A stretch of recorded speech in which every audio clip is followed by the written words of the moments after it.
A girl walked along now that made him take notice. Black hair, pretty, cruising slow. She wore an open midriff blouse and denim white pants, washed a lot. Hey, I know her, he thought. That's Bob Arctor's girl. That's Donna. He pushed open the car door and stepped out. The girl eyed him and continued on. He followed. She thinks I'm fixing to grab ass, he thought as he snaked among the people.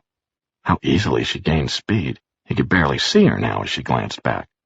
A firm, calm face. He saw large eyes that appraised him, calculated his speed, and would he catch up. Not at this rate, he thought. She can really move. At the corner, people had halted for the sign to say walk instead of don't walk. Cars were making wild left turns. But the girl continued on, fast but with dignity, threading her path among the nutto cars. The drivers glared at her with indignation. She didn't appear to notice. Donna! When the sign flashed walk, he hurried across after her and caught up with her. She declined to run, but merely walked rapidly. Aren't you Bob's old lady? He said. He managed to get in front of her to examine her face. No, she said. No. She came toward him, directly at him. He retreated backwards because she held a short knife pointed at his stomach. Get lost, she said, continuing to move forward without slowing or hesitating. Sure you are, he said. I met you at his place. He could hardly see the knife, only a tiny section of blade metal, but he knew it was there. She would stab him and walk on. The girl held the knife so well concealed that probably no one else, the others walking along, could notice. But he did. It was going right at him as she approached without hesitation. He stepped aside then, and the girl traveled on in silence. Jeez, he said to the back of her. I know it's Donna, he thought. She just doesn't flash on who I am, that she knows me. Scared, I guess. Scared I'm gonna hustle her. You got to be careful, he thought. When you come to a strange chick on the street, they're all prepared now. Too much has happened to them. Funky little knife, he thought. Chicks shouldn't carry those. Any guy could turn her wrist and the blade back on her any time he wanted. I could have, if I really wanted to get her. He stood there feeling angry. I know that was Donna, he thought.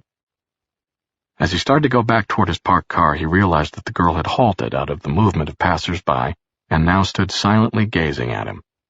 He walked cautiously toward her. One night, he said, me and Bob and another chick had some old Simon and Garfunkel tapes, and you were sitting there. She'd been filling capsules with high-grade death one by one, painstakingly, for over an hour. El primo, numero uno, death. After she had finished, she'd laid a cap on each of them, and they had dropped them, all of them together. Except her. I just sell them, she had said. If I start dropping them, I eat up all my profits. The girl said, I thought you were going to knock me down and bang me. No, he said. I just wondered if you... He hesitated. Like, wanted a ride. On the sidewalk? He said, startled. In broad daylight? Maybe in a doorway, or pull me into a car. I know you, he protested, and Arctor would snuff me if I did that. Well, I didn't recognize you. She came toward him 3 steps. I'm sort of nearsighted. Oh, you ought to wear contacts. She had, he thought, lovely, large, dark, warm eyes, which meant she wasn't on junk. I did have, but one fell out in a punch bowl. Acid punch at a party. It sank to the bottom. I guess someone dipped it up and drank it. I hope it tasted good. It cost me $35 originally. You want to ride where you're going? He'll bang me in the car. No, he said. I can't get it on right now these last couple of weeks. It must be something they're adulterating all the stuff with, some chemical. That's a neato line, but I've heard it before. Everybody bangs me. She amended that. Tries to, anyhow. That's what it's like to be a chick. I'm suing one guy in court right now for molestation and assault. We're asking punitive damages in excess of $40,000. How far did he get? Donna said, got his hand around my boob. Well, that isn't worth $40,000. Together they walked back toward his car. You got anything to sell? He asked. I'm really hurting. I'm virtually out, in fact. Hell, I am out, come to think of it. Even a few, if you could spare a few. I can get you some. Tabs, he said. I don't shoot up. Yes, she nodded intently, head down.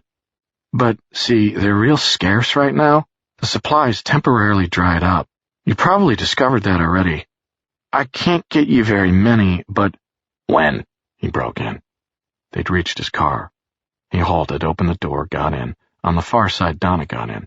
They sat side by side. Day after tomorrow, Donna said. If I can get a hold of this guy, I think I can. Shit, he thought. Day after tomorrow. No sooner, not like, say, tonight? Tomorrow at the earliest. How much? $60, $100? Oh, jeez, he said. That's a burn. They're super good. I've got them from them before. They're really not what you usually buy into. Take my word for it, they're worth it. Actually, I prefer to get them from him rather than from anybody else, when I can. He doesn't always have them. See, he just took a trip down south, I guess. He just got back. He picked them up himself, so I know they're good, for sure. And you don't have to pay me in advance when I get them, okay? I trust you. I never front, he said. Sometimes you have to. Okay, he said. Then can you get me at least 100? He tried to figure rapidly how many he could get. In 2 days, he could probably raise $120 and get 200 tabs from her. And if he ran across a better deal in the meantime from other people who were holding, he could forget her deal and buy from them. That was the advantage of never fronting. That plus never being burned. It's lucky for you that you ran into me, Donna said as he started up his car and backed out into traffic. I'm supposed to see this one dude in about an hour, and he'd probably take all I could get. He'd have been out of luck. This was your day. She smiled, and he did too. I wish you could get him sooner, he said. If I do, opening her purse, she got out a little notepad and a pen that had Sparks Battery Tune-Up stamped on it.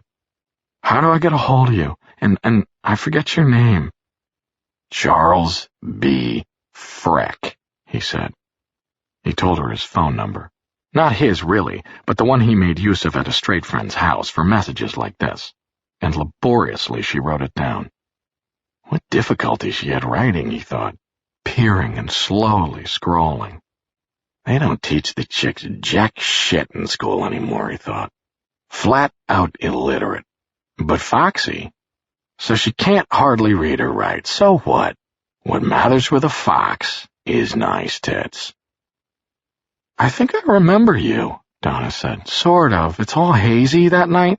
I was really out of it. All I definitely remember was getting the powder into those little caps, Librium caps. We dumped the original contents. I must have dropped half. On the floor. She gazed at him meditatively as he drove. You seem like a mellow dude, she said. And you'll be in the market later on? After a while you'll want more? Sure, he said, wondering to himself if he could beat her price by the time he saw her again. He felt he could, most likely. Either way, he won. That is, either way, he scored. Happiness, he thought, is knowing you got some pills. The day outside the car and all the busy people, the sunlight and activity streamed past unnoticed. He was happy. Look what he had found by chance, because, in fact, a black and white had accidentally paced him. An unexpected new supply of Substance D. What more could he ask out of life?